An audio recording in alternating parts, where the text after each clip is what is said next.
Hi, everyone. Welcome back to Clientology Daily Insights. My name is Jeff Bourgeois, and today I'm going to talk to you about being reassuringly expensive. Before I do that, as always, I'd like to invite you to join our free LinkedIn community.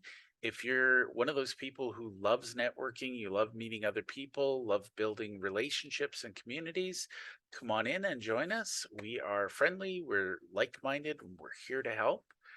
You can click on the link in the notes below, or you can scan the QR code in the video here.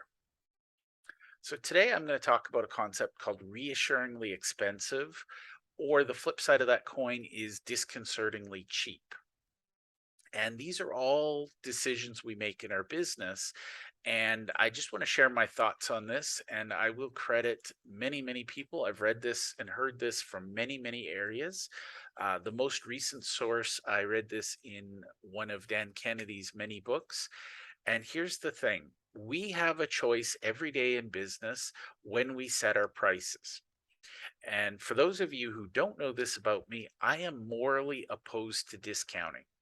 And what I mean by that is when we discount, we focus on cost, not value.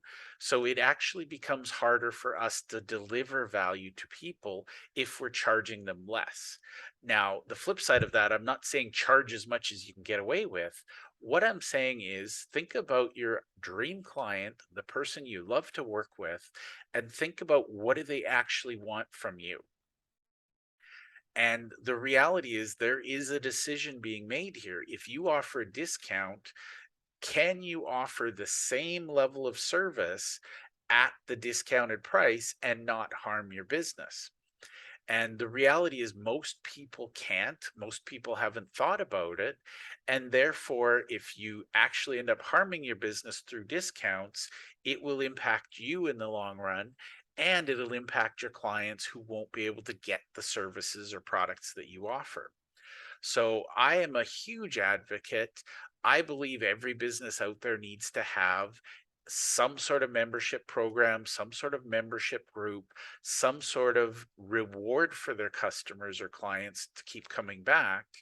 And one of the things you can do is be what I'm going to call reassuringly expensive. And what that means is your higher paying, your higher net worth clients, the ones who will value you more, pay you more, bring their friends to you, and they'll be good clients. They want to know that there's some level of exclusivity and you don't just serve everyone. In certain circles, they want to work with the best of the best. They will pay for the expert. They don't want to hang out if the service or product is too cheap.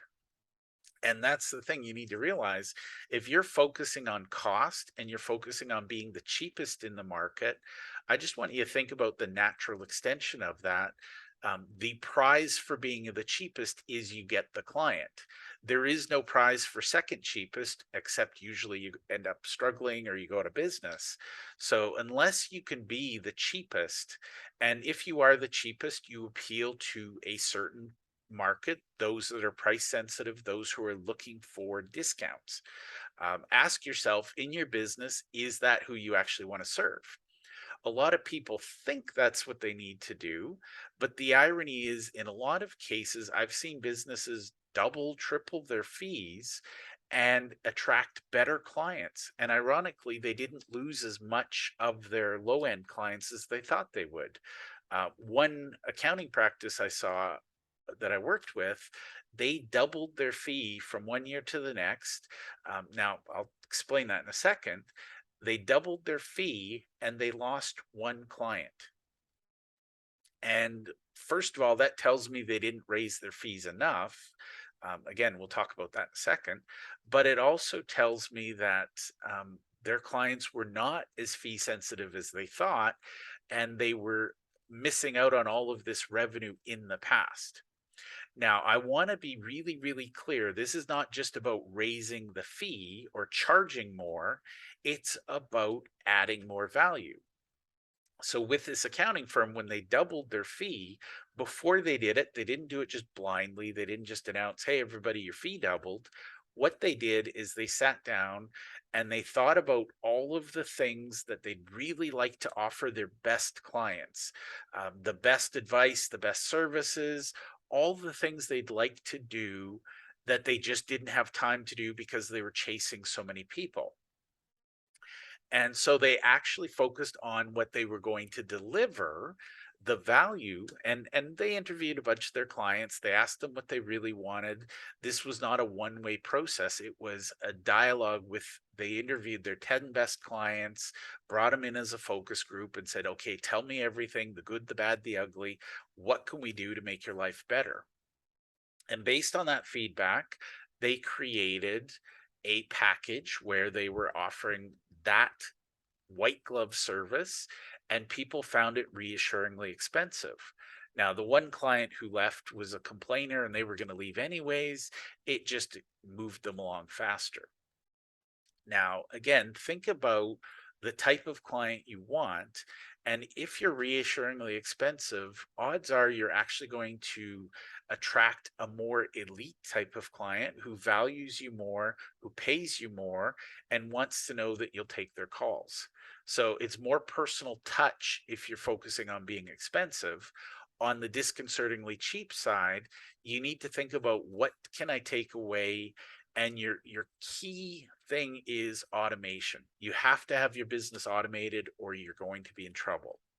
So most businesses I see running into problems try to be cheap, but they haven't figured out their systems, their processes, their automation. So if you want to be the cheapest, I applaud you. I wish you well, but I will warn you that the if you're cheaper in your market, your clients are going to have high expectations. They're going to want everything for nothing, and they're going to complain more. So think about, how does this apply to me? What could you do to add value so that you can increase your prices and be reassuringly expensive? I'd love your comments below.